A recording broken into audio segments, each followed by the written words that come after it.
राम जी विलाप करते हुए जा रहे थे, इतनी देर में क्या देखा, आगे परा गीधपति देखा, आगे परा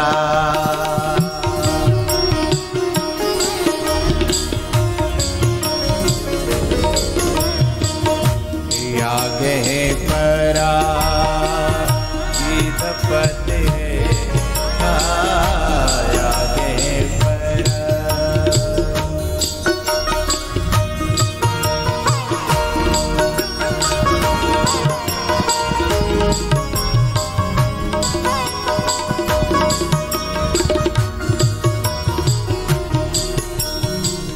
स्वामी जी कल दो भक्त गिनाए मैंने, एक जो राम जी के चरणों की रज का सेवक था और एक राम जी के पनही की का सेवक था, ठीक है।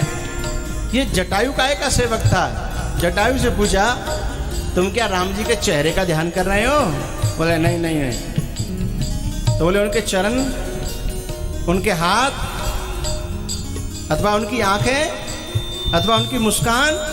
बोले नहीं नहीं। तो बोले काय के सेवक हो? तो बड़ा प्यारा उत्तर दिया गोस्वामी जी ने, आगे परा गीधपति देखा। अब आएगी वो पंक्ति, सुमिरत राम चरण जिन चिन्ह, चिन्ह माने सुमिरत राम चरण चिन्ह रेखा। ये राम के चरण चिन्ह जो हैं, जो रेखाएं हैं उनकी, उन रेखाओं का सेवक है ये। जैसे केवट कहता है मोरे शरण राम ही कृपणहि, मोरे शरण।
स्वामी जी बड़ा प्यारा भाव।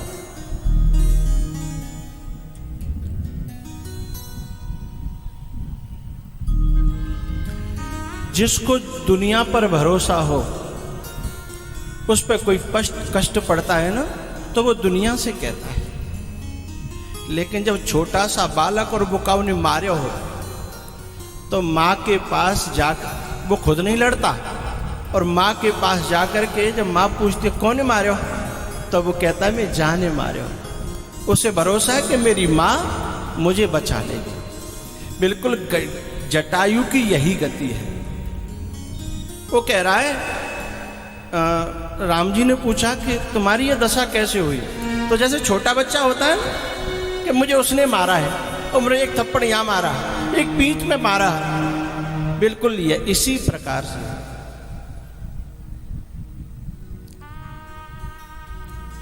नाथ दसानन यह गति कीनी, नाथ दसानन।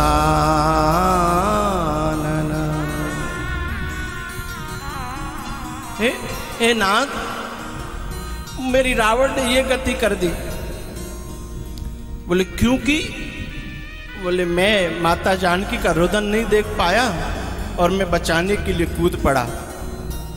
नाथ दशानन यह गति की, और ऐसे रो करके जब कोई बालक अपनी माँ से कहता है, ऐसा भाव हमारा भगवान के प्रति हो जाए तो भगवान उसका बदला जरूर लेते हैं, क्योंकि अपने बालक को रोते हुए कौन देख सकता है? नाथ दशानन यह गति कीनी, नाथ दशानन ले दक्षिण दिशि गयउ गुसाई,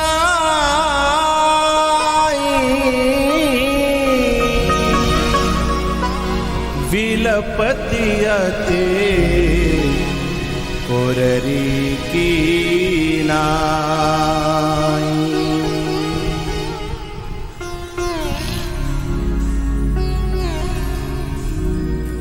द्रौपदी के ऊपर जब विपत्ति पड़ती है ना, तो द्रौपदी दुनिया भर के लोगों से प्रार्थना करती है, लेकिन द्रौपदी की घर में ही उत्तरा, अभिमन्यु की पत्नी, उसके ऊपर जब अश्वत्थामा बाण छोड़ता है ना, तो वो और किसी से प्रार्थना नहीं करती, वो सिर्फ भगवान से प्रार्थना करती है, क्योंकि उसे अनुभव है अपनी सासू माँ का, कि मेरी सासू माँ इस प्रकार से प्रार्थना करती थी द्रौपदी। लेकिन अंत में करना भगवान से ही पड़ा, तो क्यों न मैं इन दुनिया के सहारों को छोड़ करके सीधे सीधे ठाकुर जी से रोऊं ना। सीधे ठाकुर जी से रोती है। और जटायु जी को जैसे ही वहां पहुंचे और अपनी गोद में उठा लिया और सिर पे हाथ फिराने लगे, धूल झराने लगे, पंख कटे हुए थे। राम जी का सुमिरन तो जटायु कर ही रहे थे, और अब सुमिरन के साथ में दर्शन भी होने लगा। सुमिरन के साथ, और सुमिरन के साथ दर्शन होने लगे तो फिर बात ही कुछ अलग है।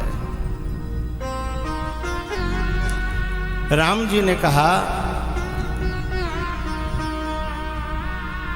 राम कहा तनो राखहु ताता,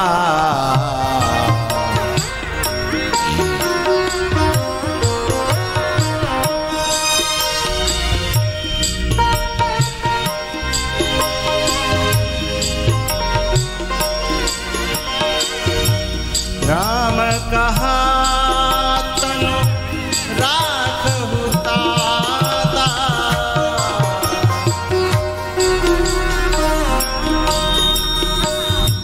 मुख मुस्काए कहते ही बाता,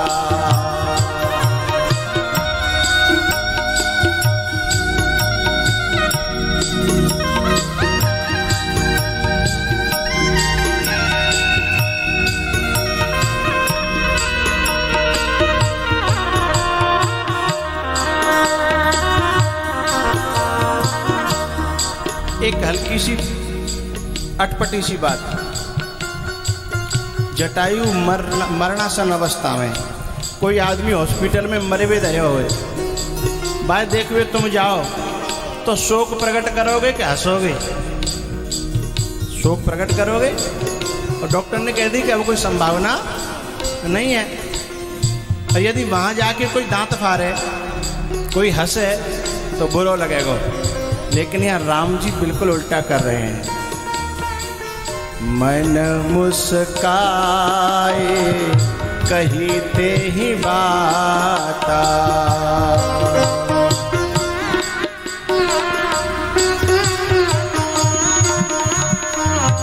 मुख मुस्काए कहते ही बाता,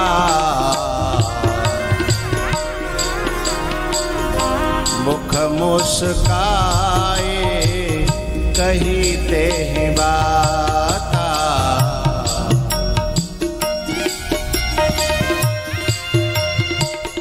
क्यों मुस्कुरा रहे हैं यहाँ? कारण क्या है? क्योंकि ये जो भगवान की जो मुस्कान है ना, ये एक तरह से आदमी की पीड़ा का हरण कर लेती है, और इस समय जटायु पीड़ा में है।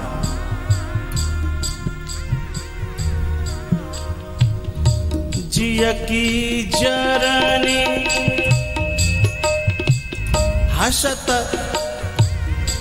हरि हेरत। भगवान हंस करके मुस्कुरा करके अपने साधकों के जिय की जरन को हर लेते हैं, और इस समय जटायु के जिय में जरन हो रही है, पीड़ा है। जिय की जरनी हसत हरि हेरत। उस पीड़ा को मिटाने के लिए मन मुल्क मुस्काए, कहते ही बाता मुख मुस्काए।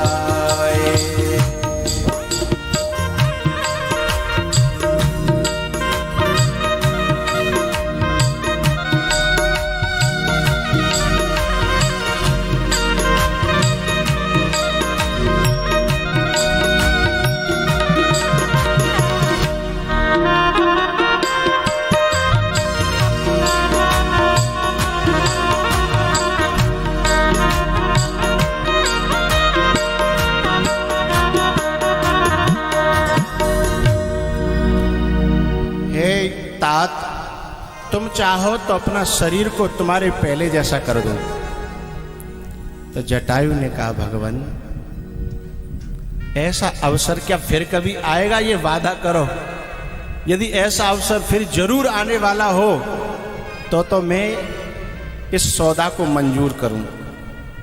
लेकिन ऐसा अवसर फिर आने वाला नहीं हो तो मेरे लिए ये सौदा फायदे का नहीं है। जाकर नाम मरत मुख आवा, जाकर नाम मरत मुख आवा, अधमऊ मुकुत होय श्रुति गावा, अधमऊ मुकुत होय श्रुति गावा। सोमम लोचन गोचर आगे, सोमम लोचन गोचर आगे, राखूं देह नाथ के ही खागे। तुम ही बताओ, जाते और कुछ आगे फल हो तो मैं देह राखूं, और जब इस जीवन का पूरा देह दरे कर यह फल भाई है, भजिया राम सब काम बिहाई। और ये सूत्र पुराणों ने कहा है, अब मोह भजवे की जरूरत न, राम में ही भज के मेरे पास आए गए, तो अब मोह कजू भजवे की जरूरत ही नहीं है, तो देह काय के ले रखूं। राम जी ने कहा, बात तो बिल्कुल ठीक कह रहे हो, तुम्हारी बात में बिल्कुल सच्चाई है।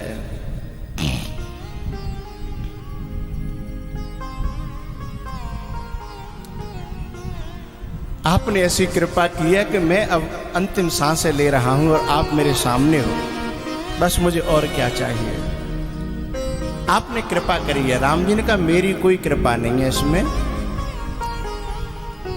तात कर्म निजते गति पाई। बोले तुमने अपने कर्म के कारण ये गति पाई है। बोले मेरा तो ऐसा कोई कर्म मुझे दिखाई नहीं देता, न तो मेरा खान पान अच्छा, न मेरा पूजा पाठ कोई जीवन में, न मेरा कोई पवित्रता है, न मेरा कोई आचरण है। मैं काय कर्म के आधार पर कहूं कि ये गति मेरे सामने होनी चाहिए। तब राम जी ने स्वयं उत्तर दिया, ये सब चीजें किसी के पास हो तो ठीक है और नहीं हो तो ठीक है, पर एक बात जो मुख्य है वो तेरे पास है। बोले क्या? परहित बस जिनके मन माही, ते न कहूँ जग दुर्लभ कछु नाहि। जटायु, तुम्हारे अंदर कितना बड़ा परहित भरा था। तुम जानते थे कि मैं जटायु रावण से नहीं जीत सकता, लेकिन फिर भी तुम कूद पड़े। इतना परहित किसी में हो और फिर उसके जीवन में राम न आए, ऐसा कभी हो ही नहीं सकता है।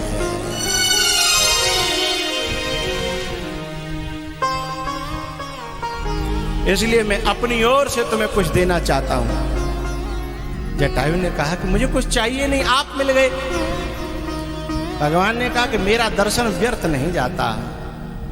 तनु तज तात जाहु मम धामा,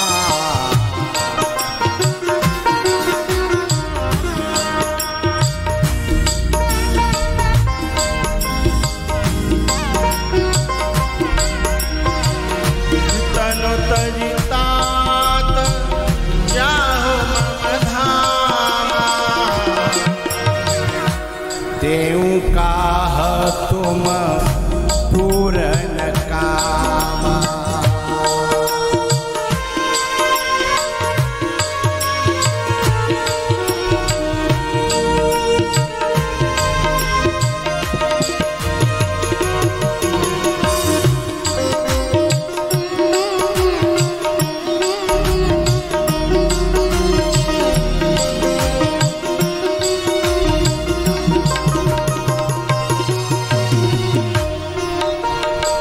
सारूप्य मुक्ति दे दी। 4 प्रकार की मुक्तियां होती हैं, सायुज्य, सामीप्य, सारूप्य और सालोक्य। भगवान ने अपने जैसा बिल्कुल भगवान के स्वरूप प्राप्त हो गया। हीद देह तज धरि हरि रूपा,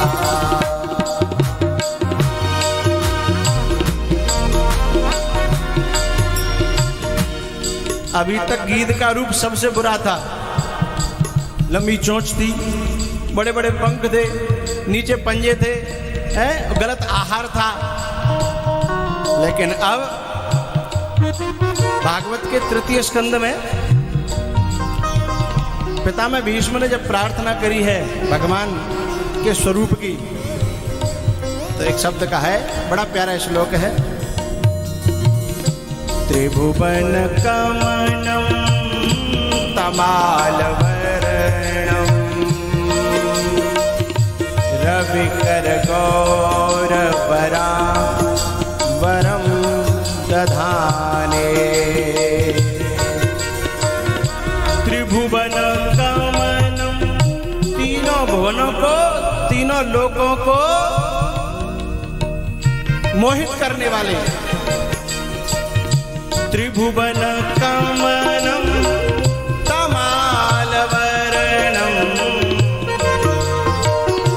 रविकर गौरवरावरं दधाने।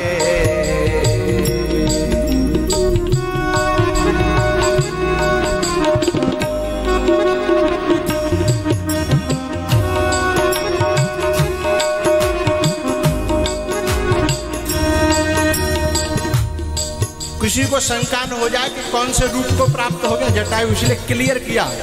हरि के रूप तो अनेक हैं। हरि का रूप तो भाई कच्छप का भी है, हरि का रूप तो बाराहक का भी है, सुअर का भी है, नरसिंह का भी है। लेकिन क्लियर कर दिया गोस्वामी जी ने कौन सा स्वरूप।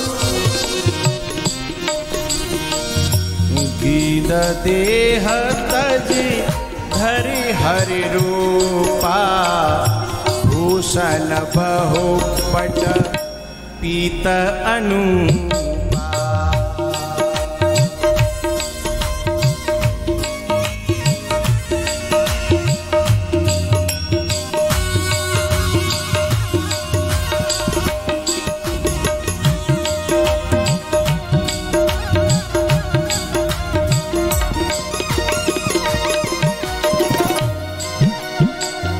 शंकर भगवान पार्वती से कहने लगे, इस कथा को जब कहते कहते, हे उमा, हे पार्वती, हे भवानी,